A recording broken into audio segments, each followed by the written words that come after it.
Hi, this is Paul, and this is Rough Draft for Sunday, where I run through the current version of my Sunday sermon. Was it this week or last week? It was this week. I had a conversation with a new friend that I made at the art conference back in February when I was in London.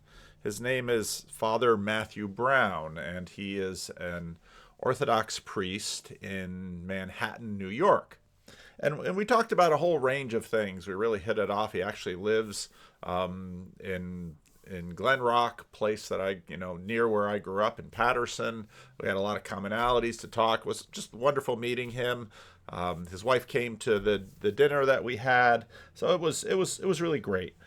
We talked about a number of things about why Orthodoxy. A bunch of younger people tend to be a bunch of younger people are interested in Orthodoxy and some of that. And one of the things that I've been thinking a lot about over not just this conversation, but many conversations is sort of this fuzzy universalism that is out there. Well, what do I mean by universalism? The idea of universalism is that there's everyone is saved. And now, again, that's sort of a difficult word. But the idea, the essential idea is that there's no such thing as hell or eternal damnation or perdition or even annihilationism. So, and we'll talk a little bit about some of these categories as we get into the sermon. And the idea, of course, is that a good God would not let bad things happen to people, even though bad things happen in this world the whole time. But just the idea that if there is a God, everything will be okay for everyone. And that's a really attractive idea to, I think, most people in America, because even if many of the actual people that people know aren't sort of included in the category of everyone, that's just sort of a piece in American culture. Now, this is in stark contrast to a lot of the Renaissance frescoes that you can find all over Europe that were made in the 13th, 14th, 15th, 16th century. And I was just in Europe last summer and visiting a variety of churches. I didn't see this one, but I didn't actually get into the Sistine Chapel either. But pretty much every fresco you'll find will have some visualization of damnation. And in many ways, I think part of what was happening in Europe is that they were trying to scare people straight. So here's what's going to happen to you. And of course, people died much younger with much more regularity, although it's all 100%, but much more surprisingly than I think people in America feel that they die. And so there's a very palpable sense of you need to run to the church and you need to run to Christianity to escape hell. And of course, Martin Luther, on his journey through the woods that drove him from being a student of law into the monastery, he was afraid for his eternal soul. And then even while he was a monk, he was wrestling with how can I actually deal with sin? Can I sufficiently cover my sin with penance enough? And that then drives him towards the Protestant Reformation and these ideas of being saved by grace through faith, which of course then changes the landscape. But even well into the modern period, for many people, Christianity, as some late 20th century's evangelicals will note in a rather disparaging way, is sort of like, well, getting fire insurance. I don't want to go to hell, so I'd better go to the church and I'd better join the church. And if I join the church, then I won't go to hell. But as Father Brown and I were talking about, the difficulty where that leaves people is like, so, okay, well, then what? Well, how does this work? And part of what happens, I think, in the late 20th century for a lot of people is that a lot of people just sort of stop believing in hell. And whereas in the 1970s, an evangelistic program like Evangelism Explosion, where people would go door to door and have questions like, well, what would you say to Jesus to let him into his heaven when you die? And for many late 20th century people, that sounds like a very odd question, because they just don't think about these things. And if there is a hell, well, it's probably for genocidal dictators and people at work that annoy me.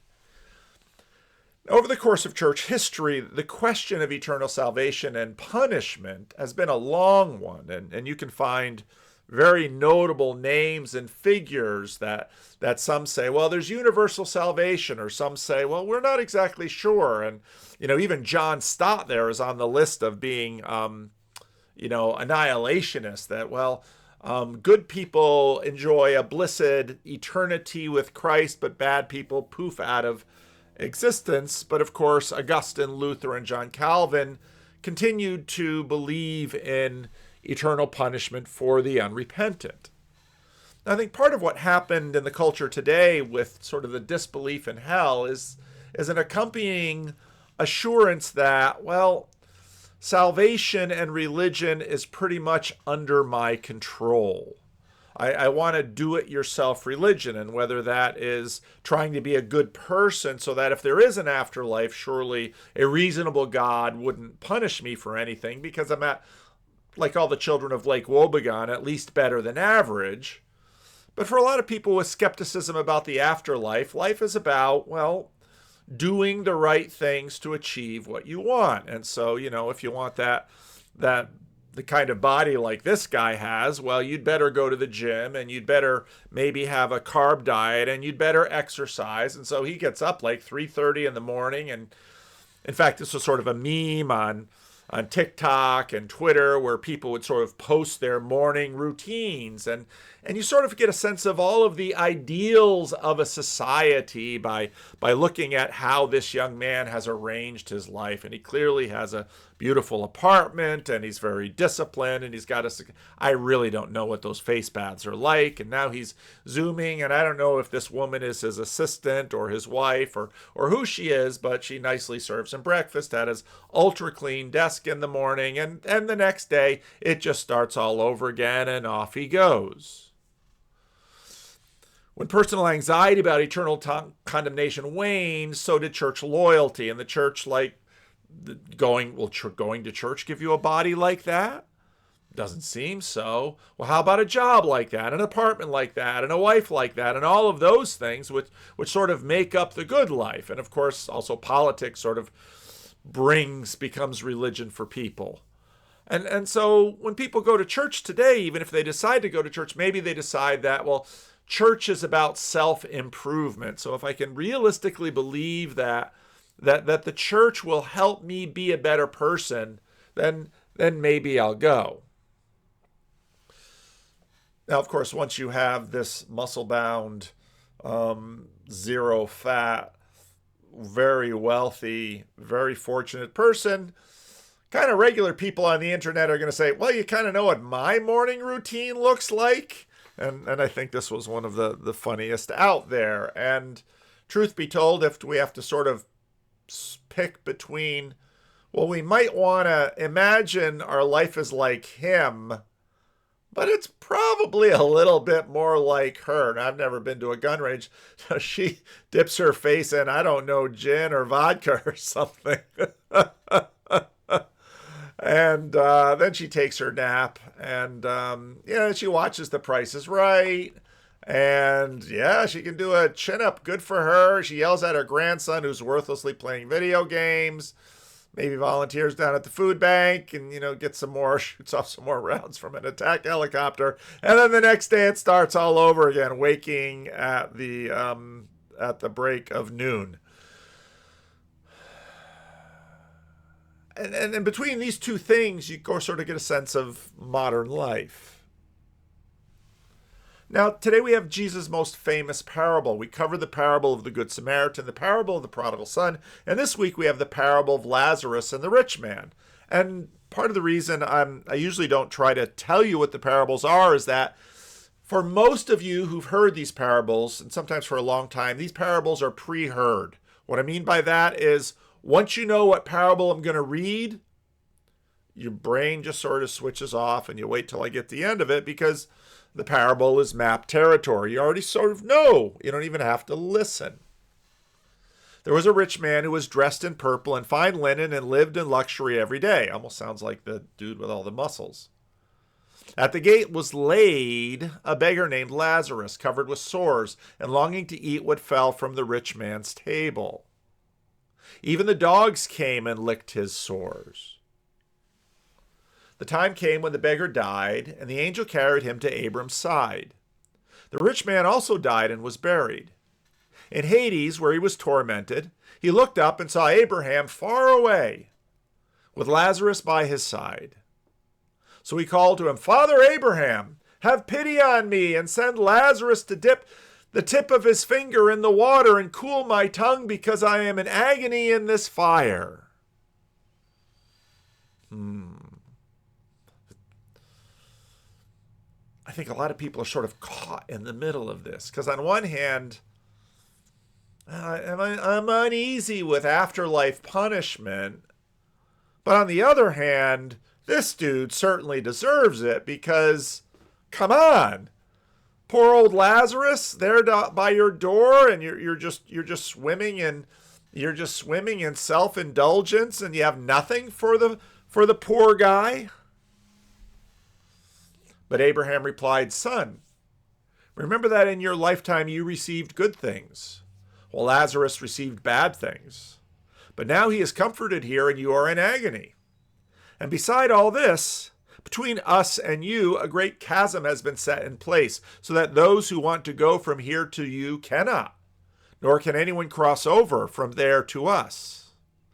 And it's interesting, because with a lot of sort of the fuzzy universalism that's going on, this idea of a chasm, no, because in a lot of things, well, there's a purgatory, and of course purgatory isn't hell, but you work your way up out of purgatory, and maybe if you don't sort of get everything settled in this life, well, you'll have an eternity of second chances. But how does that really go? And so, all of these questions just sort of come up, and I'm not going to try to wrestle or resolve any of these questions for you, but for the most part, the Protestant reformers said, we're not going to go there, because we don't really find any warrant in the Bible for it. He answered, "Then I beg you, Father, send Lazarus to my family, for I have 5 brothers, and let him warn them, so that they will not also come to this place of torment." Abraham replied, "They have Moses and the prophets. Let them listen to them." "No, Father Abraham," he said, "but if someone from the dead goes to them and they repent, if someone from the dead goes to them, they will repent." He said to him, "If they do not listen to Moses and the prophets, they will not be convinced, even if someone rises from the dead." And of course, right there, post-Easter, Christians hear and think, the guy telling this story rose from the dead. Are we going to listen to him? How does this work? So like I said, the meaning of this parable seems pre-heard. It seems very clear. Well, give to the beggar on the street or you'll burn. There it is. Someone rose from the dead, and here you have the story. Will you listen to it? Do, and you'll be fine. Don't do, and suffer the fate of the unnamed rich man, where Lazarus, which means helped by God, was helped by God. But for us today, so much of this parable is different from then, because again, I've mentioned common religion many times, and common religion basically says that, well, anybody living at the time of Lazarus and the rich man would probably say, well, the rich man must certainly be righteous, because look at all the good things he has. Well-being in this life is a sure sign of God's blessing. And the miseries of Lazarus are a sure sign that maybe him or his parents sinned. Or if you sort of go whole hog into karma and in Hinduism or other religions, you might say, well, maybe he suffered in a previous life, and so he was getting what he deserved. Lazarus, was in punishment here. But Jesus breaks from all that and sort of has an idea that, well, the Lazarus or the rich man indulges himself in this life, cares nothing for the poor. And so, hey, tables are turned. You go and suffer, maybe up to eternity. The parable doesn't say. because you didn't care. But the person who suffered in this world, well, you're going to achieve wonderful status in the next. And that sort of puts us in a scramble because we're all sort of in the twilight of Jesus. And so we believe that suffering people sort of have a status that we should recognize, and that leaves a burden on people to help them. But some of those karmic ideas, they don't really die so easily.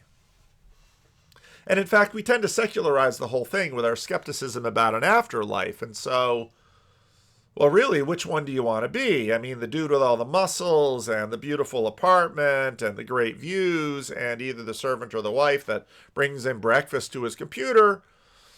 Or do you want to be that lady who's kind of doing the best she can with the last year she has left? And then you realize, of course, well, the dude, well, he's not going to become the lady, but he is going to age. Well, if you want to be a good person, give to the beggar on the street. What does it mean to be a good person? It means you have a good reputation? Is that what this is about? This is about reputation? So we selectively believe and disbelieve, not just in the duration of punishment, but in the efficacy of all the things that we do. Because the truth is, just look at that dude. There's either some steroids or some heavy-duty biology that even affords the kind of discipline to go to a gym all like that, and the kind of discipline to, well, I still don't know about the face bath, but, he's been given great things, obviously, to be so successful in the way that he has, and who knows what her story is. It's just a lot of fuzzy thinking we have. Now, down Florin Road for a while, fairly regularly, I would see the multi-Emmy winning video guy. He was right there at Florin and Freeport, and he had this little statue that looked like an Emmy. And, well, I guess I'm the rich man. I drove by him a few times, and I always kept thinking, well, what I really want to do is stop and buy him breakfast, because, gosh, I'd like to hear his story. But, I never did it. I think I saw him 2-3 times, and I never did it. But a lot of us also have questions about, is panhandling really the best way to resolve things? Is passing him $5 or a McDouble at the corner? Is that what he really needs? Because, well, if he sort of lost everything living in his car, well, there's a race to the bottom. Maybe find someone who doesn't have a car to live in and help him. And can you help everyone? Or, well, maybe, we should just give our money to the Sacramento Food Pantry or Loaves and Fishes, or just vote Dems so that the county and the state and the feds can beef up their social safety net, et cetera, et cetera, et cetera. We just kind of don't know what to do. And yet we've sort of got Jesus and this story whispering in our ear. And then sometimes we sort of end up like Oskar Schindler at the end of Schindler's List and say, did I give enough? Did I do enough? Did I do all the right things? I'm sure some of you are waiting for me to do my job, which is to somehow shine great light on this parable. And, you can read Kenneth Bailey's Jesus Through Middle Eastern Eyes. It's a wonderfully readable book. You'll have tons of information about it. You can hear about the pearly gate stories. Maybe the purpose of this story isn't exactly to define sort of the geography of heaven and hell. In fact, it's Hades there, and how does that change? Or systematic theology, or Luther, or Calvin, or Aquinas, or Augustine. It's the third in a row about money, which is really interesting.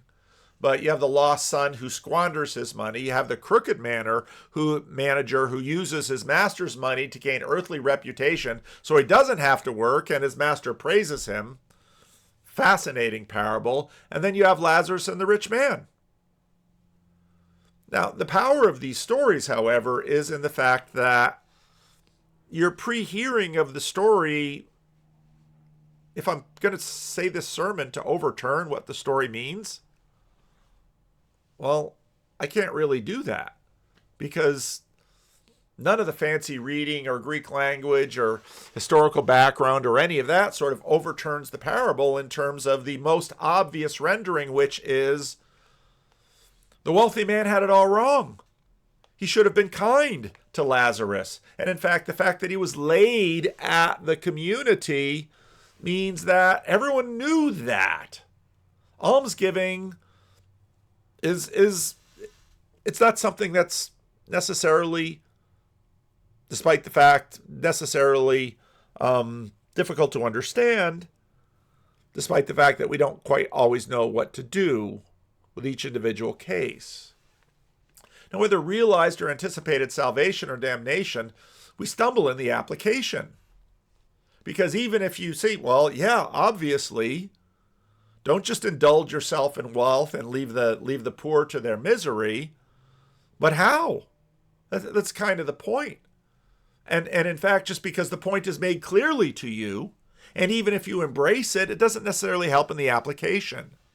Israel says they'll keep the covenant, and pretty much the whole Old Testament is about how they failed it. Jesus' disciples don't understand him. Even though Jesus is doing miracles in front of him, they always have little faith, and they never seem to understand the point, and he gets frustrated with them. The crowds love Jesus, and pretty soon they're going to yell to crucify him. And the church is always sort of a mess, and the mess doesn't seem to really go away.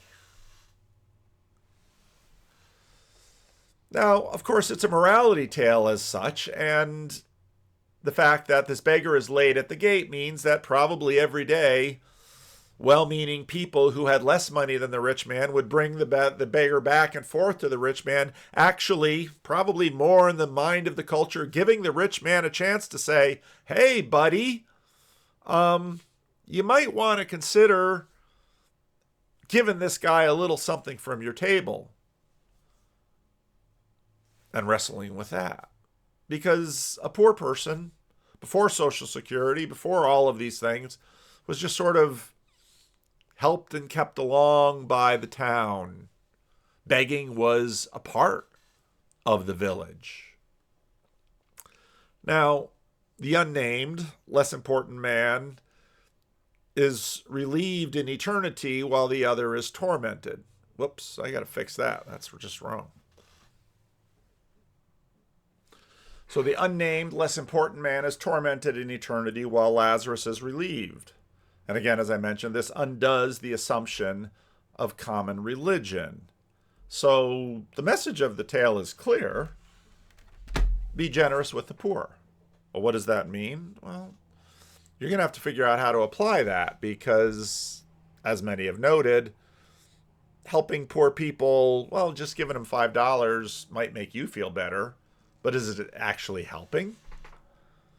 It's a real question. See, Jesus just continues to scramble us. The heart of the rich man and probably our own hearts are hard. And we don't believe Moses or the prophets or Scrooge's ghost or Jesus for that matter. And despite fuzzy universalism, I've never heard anyone protest the rich man's punishment. I haven't heard anybody say, yeah, that rich man, why is Jesus so hard on him? But again, common religion, one might say, yeah, Jesus clearly is not a very religious person because anybody knowing any religion would say the rich man is favored by the gods and the poor man is getting what he deserves. But Jesus doesn't say that. In fact, Jesus is that persuasive that today that line of thinking doesn't even exist. People can be all sorts of fuzzy about eternal perdition, but read this story and not blink an eye.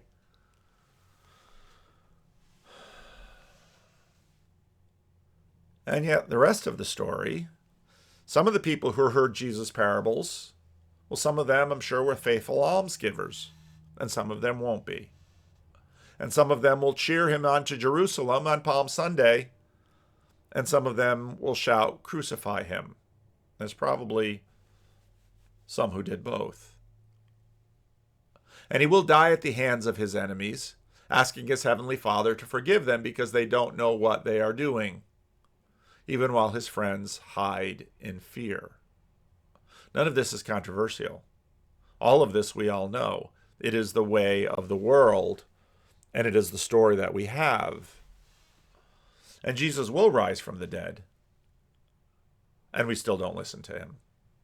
And the Holy Spirit will be given, and that will help tremendously. The apostles will gain a clue. The value and status afforded to almsgiving will spread to the point that atheist or Christian or just about anybody will look on the street and say, well, beggars should be cared for. And whether we think that's best done by giving handouts or best done by the government doing it or best done by church programs or however we do it, that assumption is there. Some hearts will be changed, but not all. And so we wrestle with that. The world will slowly be transformed from this moment of Jesus' death. That's simply a historical fact, and part of the reason I use Tom Holland's cover, it's the main thesis of his book. After Jesus, everything changed. The Christian Revolution remade the world, and part of the reason Western people roll down the window to give $5 to the guy with the Emmy statue is Jesus. Do they do that because they fear hell? Probably not. Do they do that because somehow they understand this is what should be done? So at least some of Jesus' mission is accomplished. And we rehearse this story. We don't exhaust it. We're never completely at ease, not at ease with it, but understanding something. The story of Lazarus and the rich man, it's changed the world. And, you might have said, yeah, Pastor, you could have saved me a half hour by just reading the story. Okay, I get the message. But do we? And here we are. The story still sings, and the story still grips. And like I said, people complain about all kinds of other things that Jesus says, but they don't complain about this. And yet we continue on as humans, wondering, lots of stumbling, trying to figure things out. Maybe, hey, there's absolutely nothing wrong with taking care of your body and eating right and being disciplined, but people are going to have different capacities for that. And we church leaders wrestle with that when people come in to try to encourage them and point them in the right way. But it's the Holy Spirit that finally turns on lights. Misery, deliverance, gratitude, misery, deliverance, gratitude, misery, deliverance, gratitude. I don't know the way you're going to have the application of this sermon. The world isn't the same. Maybe we don't always know quite what to do in any given situation, but the call to love remains. And the assumption is that even small things echo through eternity, even if we're not quite sure what it means. And where a lot of things sort of remain the same. What sits at the heart of this story is the heart of the rich man. And this is exactly what Jesus is looking to change. Because if your almsgiving is just a way to try to save your soul from God, you're going to be stuck with Oscar Schindler's dilemma. Well, how much do I give? Because you can give $5 to the multi-Emmy winning video, I don't know what, video something, but he'll buy a burger for the day. And I can sit down and talk to him and develop a relationship with him. But I've got relationships with lots of people in his case doing exactly what he does, and I can't save them.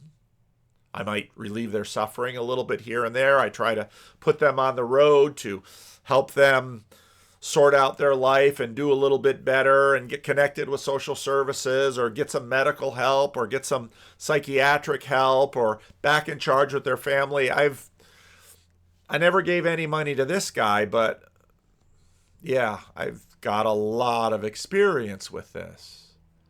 And part of the reason why I don't necessarily give him any money is that it's like, I see a lot of other people giving him money, and what I really rather do is spend more time with a few than give everybody a couple of bucks. But I don't do that to save my soul.